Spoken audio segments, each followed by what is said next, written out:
The Agriculture Minister calling for the chips to fall where they may in the BAMSI issue. I'm Clint Watson. The story's ahead in the Bahamas tonight.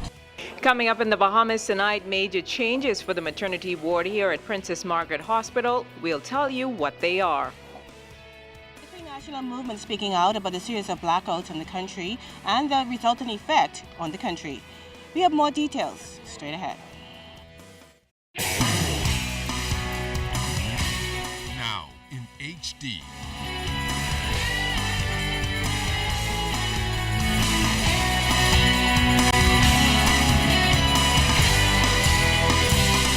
ZNS Network presents The Bahamas Tonight. This portion of the news brought to you by BTC Every Day. Good evening. Welcome to the Bahamas Tonight, the National Report. I'm Chris Saunders. Thanks so much for joining us. The government says it expects to take legal action over the BAMSI issue involving the uninsured building following that devastating fire. Now, in addition to legal action, those people found responsible for the oversight could also be held accountable. Today, the Agriculture and Marine Resources Minister minced no words, calling for action and demanding that greater accountability must be the order of the day going forward regarding the people's business. This as ongoing works at BAMSI will be placed in the hands of a new minister. We get the story tonight from Clint Watson. If there wasn't insurance, there are some legal consequences, and I feel sure that that is what will happen. Agriculture Minister the Honorable V. Alpha Gray is adamant that the government will refuse to sit idly by and watch millions of dollars of the people's money wasted without taking some action against those responsible. I wanted to ensure that the incident which took place never happened again. Minister Gray has gone on record saying the government will cause that building to be rebuilt by any means necessary. I'm not sure who will build it at the moment, but whether or not the government has to rebuild it and take it out of what is due to it from the contractor, it's a matter for I suppose those who are negotiating to see how it works out. Now, according to Minister Gray, State Minister for Works Arnold Forbes will now be responsible for overseeing the BAMSI construction project. He expects that with Mr. Forbes' supervision, that things should run a little tighter and on schedule. I want to make sure that the Bahamian people get value for money, first of all. I want to make sure that that every person that we bring on site is qualified and capable to get the job done. We want to ensure that this project moves as smoothly as possible from here on out, and I intend to do that to the best of my ability. Minister Forbes is no stranger to the BAMSI project, as it was originally under his portfolio when he served as chairman of BAIC, so he has intimate knowledge about the investment. He says they're checking at this time to ensure every project at BAMSI has insurance. We're in the process of reviewing all of the contracts for BAMSI. We're ensuring that, again, that all the T's are crossed and the I's are dotted. Those contracts that have insurance that will expire very soon, we want to ensure, even insist that they have insurance, not up to if it's going to expire in April. We want to ensure that they have insurance until the project is finished. As to whether there will be consequences for those at the Ministry of Works who are responsible for this oversight, I'm sure there will be penalties, but again, I cannot speak to that presently. That is something for the Deputy Prime Minister to address. Now, both government ministers said they are committed to ensuring that this process is put behind the country, and at the end of the day, the country has a project and a BAMSI that they can be proud of, one that can be envied around the globe and this part of the hemisphere. Clint Watson, ZNS Network News. Clint, thanks a lot. It's something that's long overdue, but something health officials plan to undertake as they get closer to universal health care. What is it? Improvements to the maternity ward at the Princess Margaret Hospital. Jimenita Swain tells us more about the changes set to come on stream. The most common reasons for hospitalization is maternal and newborn care. And with that in mind, Minister of Health Dr. Perry Gomez said plans are underway for the renovations of the maternity ward at the Princess Margaret Hospital. Dr. Gomez said currently the bed capacity in the maternity ward is 37 with 10 nursery cots. Live births for the fiscal year July 1st, 2013 to June 30th, 2014, total 3,729. births. This number not only indicates the volume of the demand of the hospital-based maternity care required, but also reflects on the need to enhance and improve the health outcomes of our maternal care services. The renovation works will span 16,000 square feet at the hospital from the lobby area to the maternity ward. But it's unclear how much the renovation works will cost. The architectural work will be carried out by the design group. Principal architect Carlos Hebburn said the schedule to complete the designs will be a busy one. We will be working day and night, burning the midnight oil to try and complete the project within the next 2 months. So it is desired that hopefully the project will go out to tender at the end of May. Hospital Administrator Herbert Brown talks about how the standards will be raised once the renovations are completed. There is a standardized space that we must have between beds. That's 10 feet. If you go into the maternity ward today, you will discover that we're far from it. So that's one of the areas we are bringing up to that standard. The second point is, as you heard, is that we intend to bring the standard of having not more than 4 patients to a unit.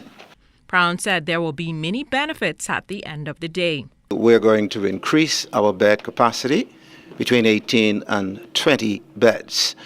Additionally, we are going to have 2 operating theaters that would be specifically dedicated to the maternity ward. And so that means that we will not have to depend on the operating theaters in our critical care block, but there will be 2 operating theaters specifically dedicated to the maternity ward. Officials hope the renovations will improve the standard of care being offered here at Princess Margaret Hospital, but more importantly, bring the maternity ward up to international standards. Jiminita Swain, ZNS Network News. The Deputy Prime Minister today shed some light on the BEC blackout from over the weekend. And as Opal Roach tells us tonight, the Honourable Philip Davis thanked workers for getting the power back on and customers for pushing through the days of darkness.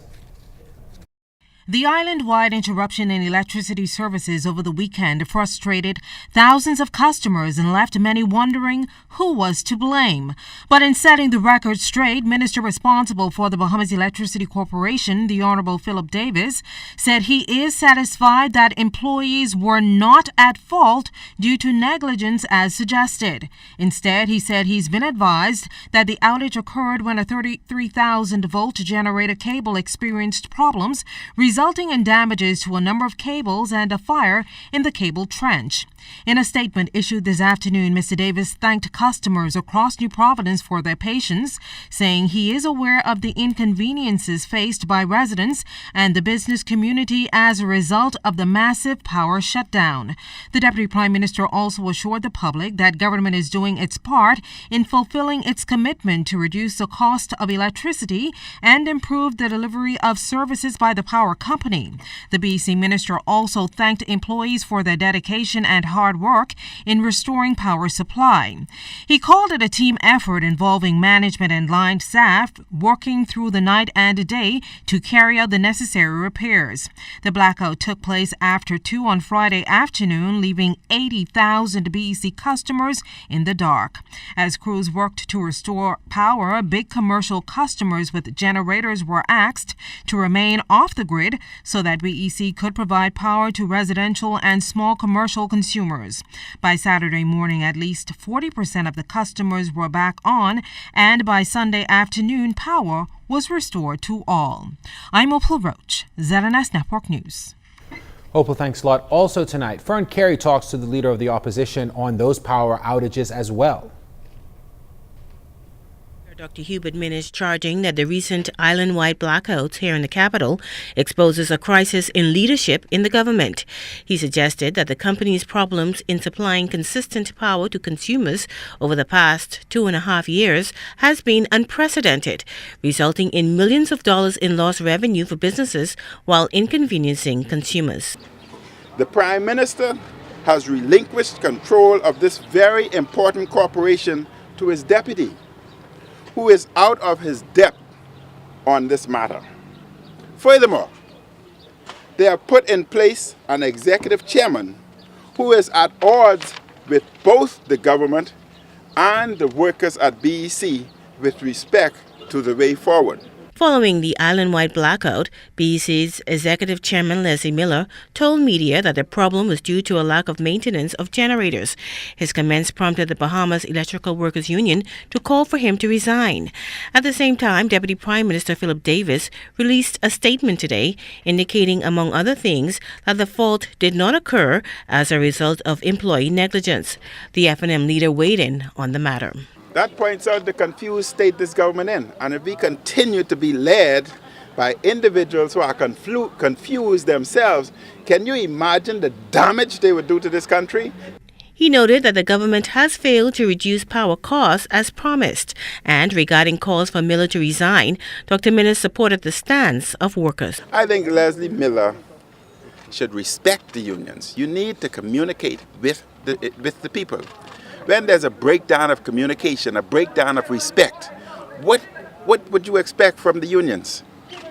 He must show leadership and respect the individuals. If he do not respect them, they will not respect him.